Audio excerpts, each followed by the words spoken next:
Hola lectores, bienvenidos a un nuevo video en mi canal. Hoy les traigo un análisis de una joya de la literatura ecuatoriana contemporánea, Tiempo de Abdón Ubidia.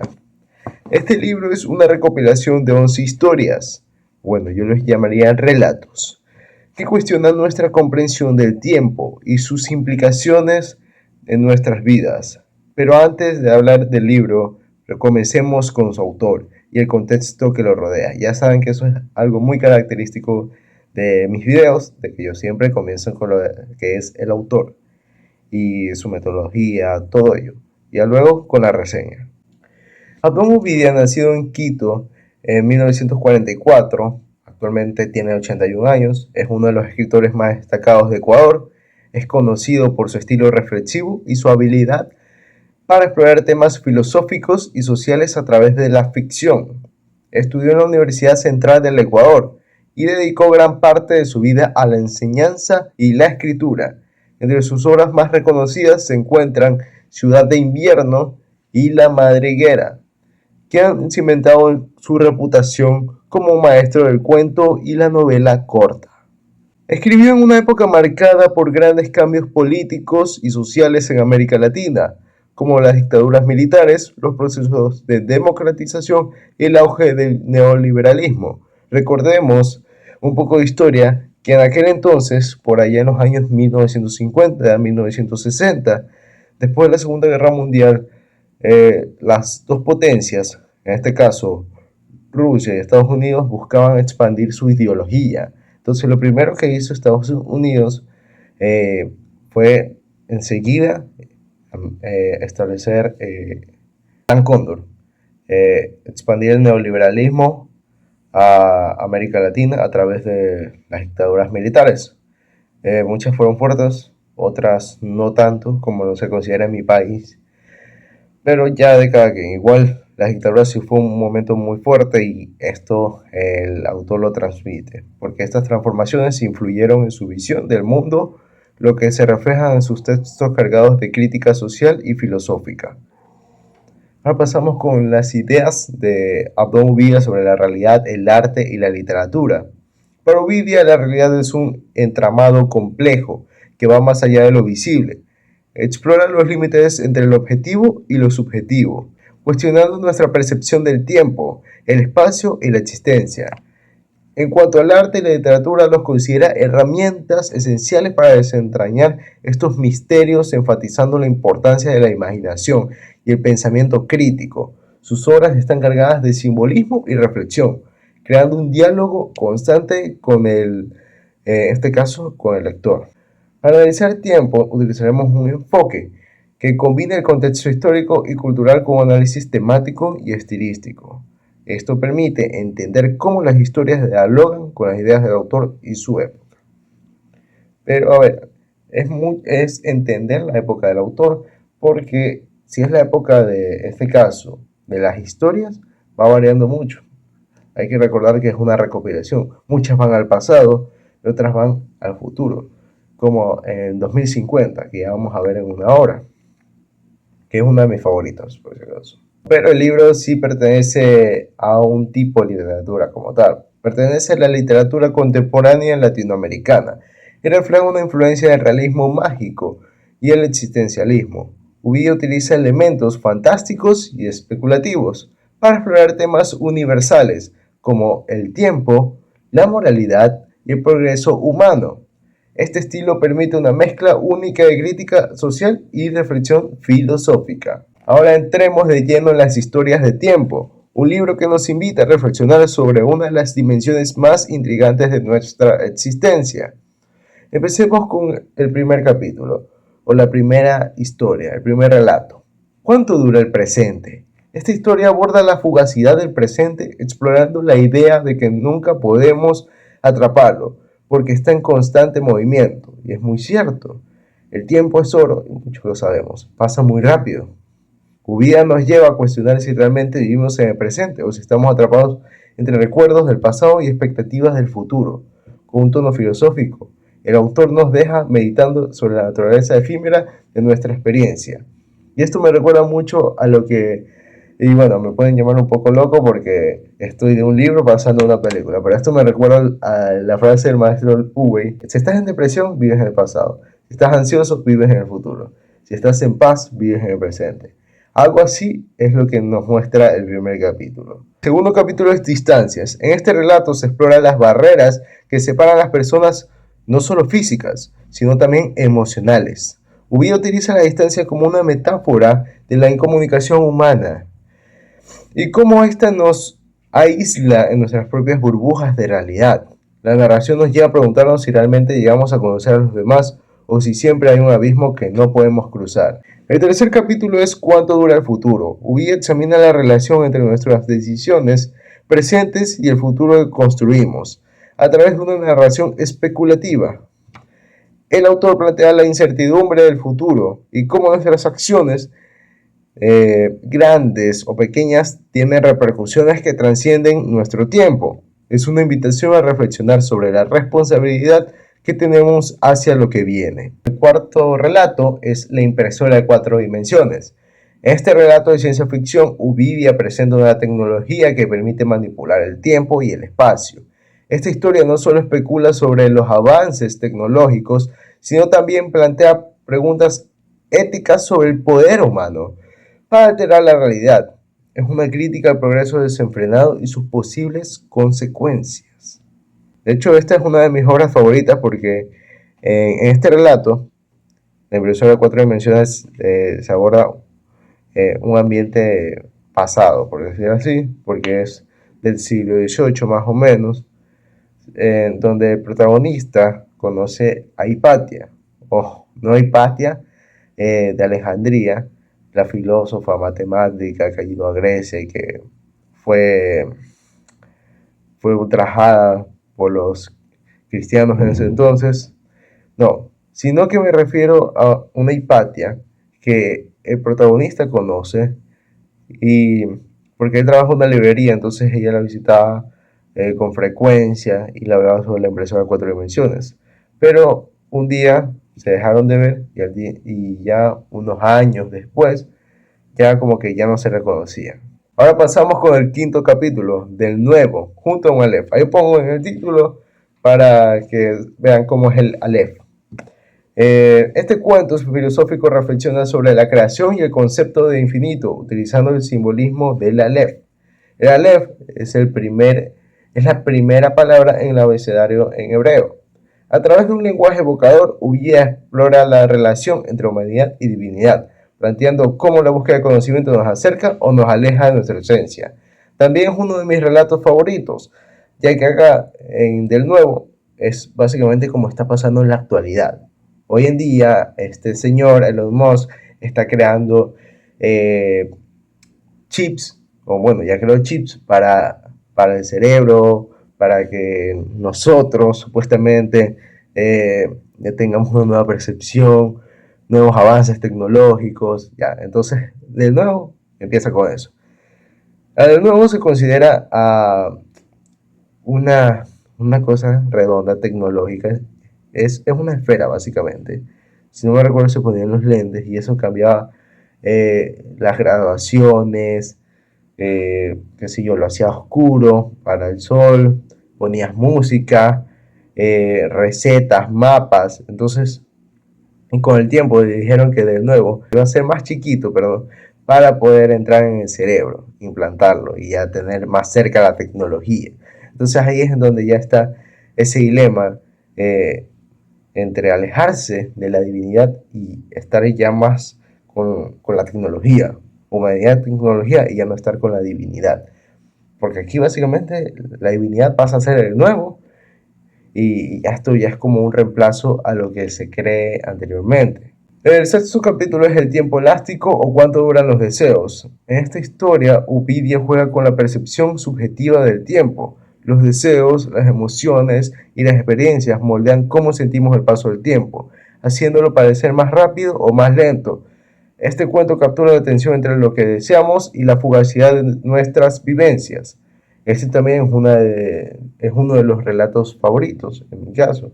Es uno de los que más aprecio. Y que me llamó más el interés porque empezamos con un hombre llamado Berlach. Y aquí digamos que lo más importante es la casa de los deseos incumplidos. Este empieza con este hombre Berlach caminando todo cabizbajo, se sentía vacío, así es lo que dice el narrador, y ve la publicidad de la casa de los deseos incumplidos, en donde, ¿cómo se diría? Una publicidad engañosa, literal, porque tenía una imagen de personas en vacaciones, esas imágenes de los millonarios en vacaciones, ¿sí? Entonces, y él va a la casa de los deseos incumplidos. Lo que pasa es que él entra y ahí ya ve el póster en donde dice, estas imágenes solo son de referencia. Y luego ahí el narrador, que en este caso es la persona, el empleado de este emprendimiento, la casa de los deseos incumplidos, le, le da un sermón de lo que ellos harían y ahí es donde se revela la verdad de que esto, esta empresa básicamente lo que hace es que no se gaste dinero, ¿sí? De que lo sepa utilizar bien para no llevar una vida al futuro arrepentida por el gasto. Y ahí es donde Berres dice, sí, me lleva diciendo lo mismo desde el año pasado. Usted no estaba otra chica y me llevan diciendo lo mismo y yo contraté sus servicios. Pero resulta que yo pagué para eh, descargar música, un aparato para descargar música, más o menos como un iPod, pero ya eso ya se terminó. Ya escuchó todas las músicas que quería, creo que era un videocassette, si no me recuerdo. Ya, y terminó y se aburrió. Ya, compró un robot indestructible para su hijo, lo destruyó. Compró un auto para su esposa ni lo usa porque ya estaba, en ese momento ya estaba delincuencia, digamos como está el país en la actualidad, y esperemos que cambie. Bueno, entonces, eso es lo que él se queja con el empleado y dice, disculpe, señor Berlac, le advertimos de lo que iba a pasar eh, si usted compraba tales cosas para usted, para su hijo y para su esposa. Nosotros le advertimos, ¿sí o no? Y él dice, sí. Y de ahí le dicen que le iban a demandar por por supuesta calumnia, intento de robo, porque se deja entender que Berlac quiso llevarse un poco de dinero porque pues no sirvieron esos servicios que él contrató, cuando en realidad la culpa era de él. Y es donde le reprochaban todo, le decían, es por esa razón que usted tiene bajos ingresos, no sabe manejar el dinero, porque pues está gastando demasiado y nos está echando la culpa a nosotros cuando nosotros tan solo cuando nosotros damos los servicios bien, ya que de cada quien ya es individual. Si tú quieres gastar el dinero en, en satisfacerte a tu hijo, a tu esposa. Y el final es interesante porque después de que Berlac pidiera perdón para que no la demanden, el empleado dice, y así salió Berlac, todo cabizbajo, pero tranquilo, pensando que no lo íbamos a demandar, sin saber que una semana después lo mandaríamos por agravo de robo. El séptimo capítulo o el séptimo relato es del pensamiento fácil y el Ministerio de la Corrupción.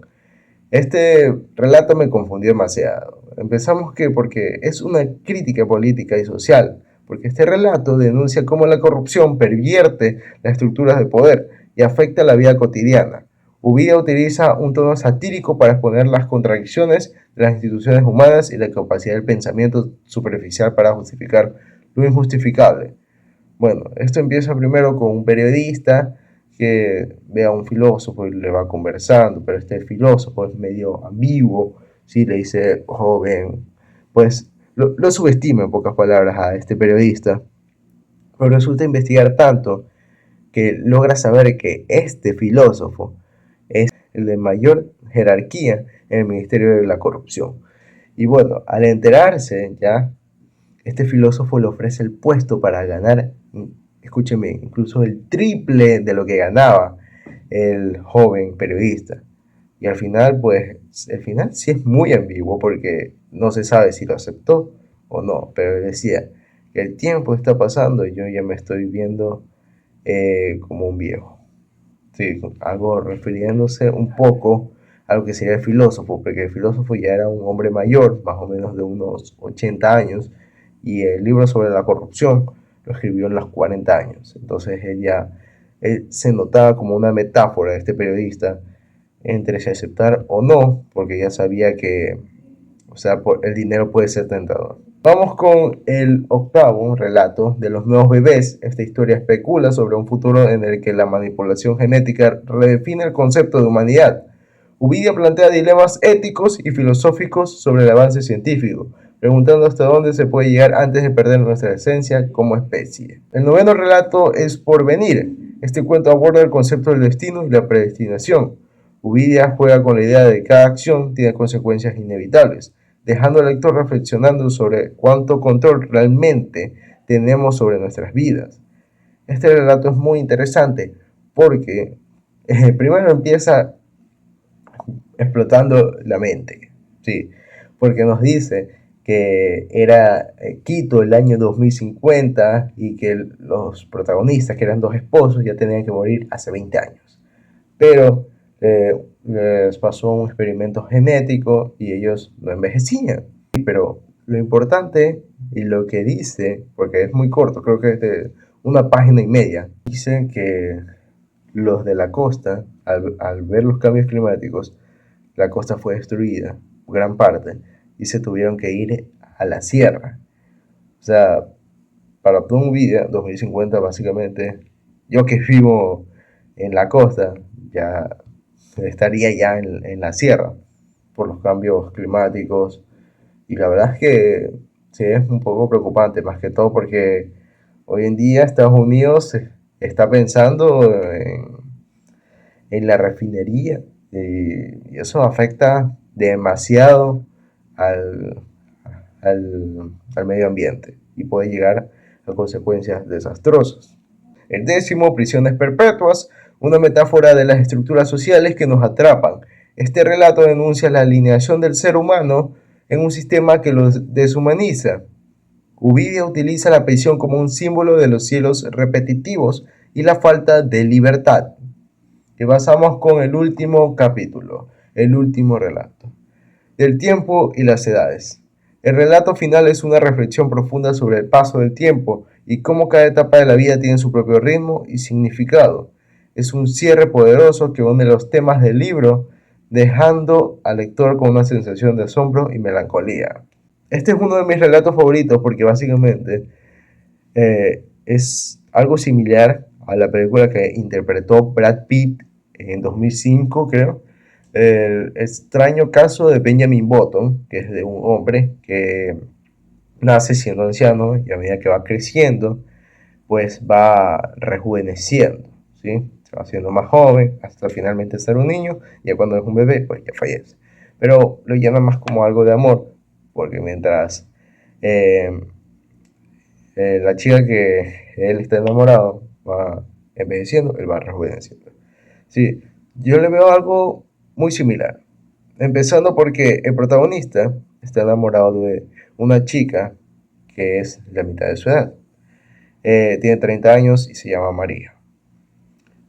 Dice que pues siempre le gustó las jóvenes, a pesar de que él ya fuese viejo, pero una vez vio que pues ella estaba con un chico también joven y creyó que era su amante. Bueno, se pensaba que era el amante y lo fue a confrontar y recibió una paliza porque sí se enteró este hombre, el supuesto amante, y él le contó una historia de que ellos eran científicos, pero los experimentaron los alemanes en 1945. Ellos tenían 75 años y a partir de ese año ellos empezaron a rejuvenecer, ¿sí? Y aquí lo interesante es que comienza a decir que empezaron a disminuir su edad hasta llegar a 1980, ¿sí? Porque ya era 1980, por ahí ya eran los finales. Y entonces este hombre confronta a su mujer, María, y le pregunta ¿qué es lo que está pasando? Este muchacho me llamó de nuevo diciendo que ahora tú le disparaste una escopeta y está en el hospital diciendo que nunca más eh, se volverán a ver. Y ahí es que le contó todo, de que estaba rejuveneciendo. Al principio el protagonista no le creyó, pero al final María le dijo, solo espera unos años, unos 3 años más, y verás cómo estas arrugas desaparecen. Y así fue. Uno creería que en realidad pues ella simplemente no podía envejecer, pero ya con lo que se contó en el inicio es que no relativamente va envejeciendo, sino que va a la inversa, ¿sí? Como lo de Benjamin Button. Cada vez que pasa el tiempo, ella va disminuyendo la edad. Y esto es como esa representación del infinito, porque esto básicamente representa el tiempo. Mientras el esposo va envejeciendo, pues su esposa va decreciendo junto a su amante, que ya sabemos que en realidad fue su esposo, pero se decidieron alejar. Ok, ¿y qué pasó aquí? Se vieron años después, ya María básicamente ya era una niña y ya le decía al que alguna vez fue su esposo, le decía abuelo. Antes le decía papá, pero luego ya le decía abuelo por la diferencia de edad. Y él se puso pues un poco melancólico y a la vez feliz porque María nunca le hablaba de su padre y pues él sentía que era ese padre que ella tal vez nunca pudo tener.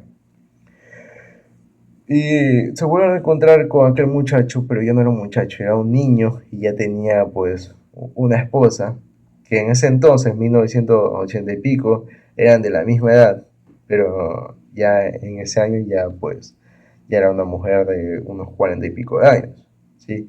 Y de ahí van diciendo que, pues bueno, ya les queda muy poco tiempo, tenían 5 o 3 años y tenían que pasar el tiempo con María, aunque pues María no quiere la presencia de él, tenía que pasar tiempo.